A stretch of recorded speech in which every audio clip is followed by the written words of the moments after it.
السلام علیکم دوستوں، میرا نام ہے محمد افضل قاسی اور آپ دیکھ رہے ہیں اسلام اینڈ مینٹور چینل۔ ناظرین، آج ہم 15 پارے کا خلاصہ آپ کے سامنے پیش کریں گے۔ اس میں سورہ بنی اسرائیل سے بیان ہوا ہے اور یہ مکی صورت ہے۔ مصحفی نمبر اس کا 17 ہے، نزولی نمبر اس کا 5 ہے، 50واں سوری۔ اس صورت کے شروع میں اللہ رب العزت نے معراج کا واقعہ بیان کیا ہے، اسراء اور معراج کا۔ اس پہ ہماری تفصیلی ویڈیو موجود ہے نقشوں کے ساتھ، اسی چینل پہ آپ دیکھ سکتے ہیں۔ ڈسکرپشن میں انشاءاللہ لنک مل جائے گا آپ کو۔ آگے آیت نمبر 1 سے لے کر 22 تک دین حق کی ضرورت بیان کی گئی کہ دین حق، اس کی ضرورت کیا ہے۔ ضرورت یہ ہے کہ نوح علیہ السلام کے ساتھ نجات پانے والے حق ہی کی وجہ سے نجات کے مستحق ہوئے، اور بنی اسرائیل کی بربادی حق سے اعراض ہی کی وجہ سے ہوئی۔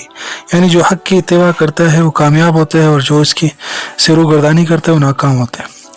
آج حق کیا ہے؟ آج حق قرآن کی شکل میں آیا ہے۔ جس طرح رات کی تاریکی کے بعد دن کا اجالا آتا ہے، اسی طرح کفر و شرک کے اندھیروں کے بعد نور توحید و قرآن آ رہا ہے۔ آگے آیت نمبر 23 سے لے کر 40 تک دین حق کے تقاضے اور 12 اصولی احکام بتائیں۔ 12 اصولی احکام میں ایک توحید اور 11 اخلاق سے متعلق ہے۔ 11 میں سے 5 احکامات، 5 پابندیاں اور ایک حکم اور پابندی کا مجموعہ ہے۔ نمبر 1 توحید، کہ اللہ تعالیٰ کو ایک مانا جائے، ذات میں، صفات میں، ہر قسم کی صفات میں۔ نمبر 2 5 احکام جو بیان کیے گئے ہیں۔ والدین کے حقوق کی ادائیگی کا کہا گیا ہے، حقداروں کے حقوق کی ادائیگی کا کہا گیا ہے، یتیموں سے اچھا برتاؤ کرنے کا کہا گیا ہے، وعدے کی پابندی کرنے کا کہا گیا ہے، ناپ تول میں انصاف کرنے کا کہا گیا ہے۔ ناظرین، آپ دیکھ رہے کہ 15ویں پارے میں یہی باتیں بار بار دہرائی جا رہی ہے، تو اس سے ان باتوں کی اہمیت کا اندازہ آپ لوگ خود لگا سکتے۔ 5 پابندیاں جو اس میں بیان کی گئی ہے۔ نمبر 1 بچوں کے قتل سے پرہیز کرنا، زنا سے پرہیز کرنا، ناحق قتل سے پرہیز کرنا، نامعلوم بات کی پیروی سے پرہیز کرنا۔ اب یہ جو چوتھی بات ہے، یہ ہمارے ہاں بہت پائی جاتی ہے کہ ہمارے سامنے کوئی بات آ جاتی ہے، اس کی تحقیق ہم نہیں کرتے، دوسروں سے بیان کرنا شروع کر دیتے۔ خاص کر کے سوشل میڈیا میں آج کل یہ بہت چل رہا ہے۔ بس بات آ جاتی ہے، ہم دیکھتے ہی نہیں ہے کہ آپ صلی اللہ علیہ وسلم کی حدیث ہے یا نہیں، بس بیان کرنا شروع کر دیتے۔ 5ویں نمبر پہ غرور سے پرہیز کرنا۔ ہمیں چاہیے کہ ان ساری باتوں سے ہم پرہیز کریں۔ آگے حکم اور پابندی کا جو مجموعہ ہے، فضول خرچی سے پرہیز اور میانہ روی اور اعتدال کی پابندی کرنا۔ آج دیکھا گیا ہے جس کے پاس پیسے آ جاتے تو اس کو اڑاتا رہتا ہے۔ اعتدال اور میانہ روی جس نے اختیار کی اس نے نجات پائی۔ آگے آیت نمبر 41 تک ختم صورت کفار کی ہٹ درمی کا بیان ہے کہ توحید، رسالت، قرآن اور آخرت میں کفار ہٹ درمی سے کام لیتے ہوئے بیجا سوالات اور مطالبات کرتے ہیں۔ اس ہٹ درمی کی وجہ یہ ہے کہ ان کو شیطان ابلیس نے ورغلایا ہے، اور باطل کی سازشیں کیا ہوتی ہیں، یہ بات چیت کے ذریعے اپنے موقف سے ہٹانے کی کوشش کرتے ہیں، دھمکیوں کے ذریعے اور بیجا سوالات کے ذریعے۔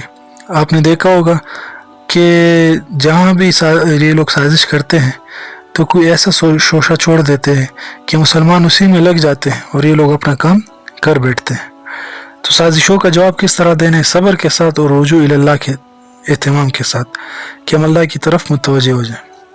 اور دعوت حق کو ماننے والوں کے اوصاف بیان کیے ہیں کہ دعوت کو سن کر فوراً لبیک کہتے ہیں، چون چرا نہیں کرتے، چونکہ اور چنانکہ دعوت پر یقین رکھتے ہیں، اس سے متاثر ہو کر روتے ہیں، ان کی عاجزی میں اضافہ ہوتا ہے۔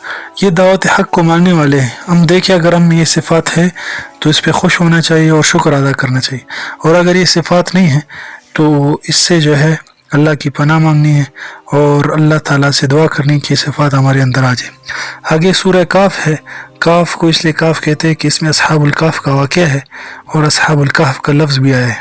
یہ مکی صورت ہے، مصحفی نمبر 18 ہے اور نزولی نمبر اس کی 69 ہے۔ اس صورت میں جو چیزیں بیان ہوئی ہیں، سب سے نمبر 1 آیت نمبر 1 تا 8 مادی فتنے کی خصوصیت، طریقہ کار، سبب اور نتائج بیان ہوئے۔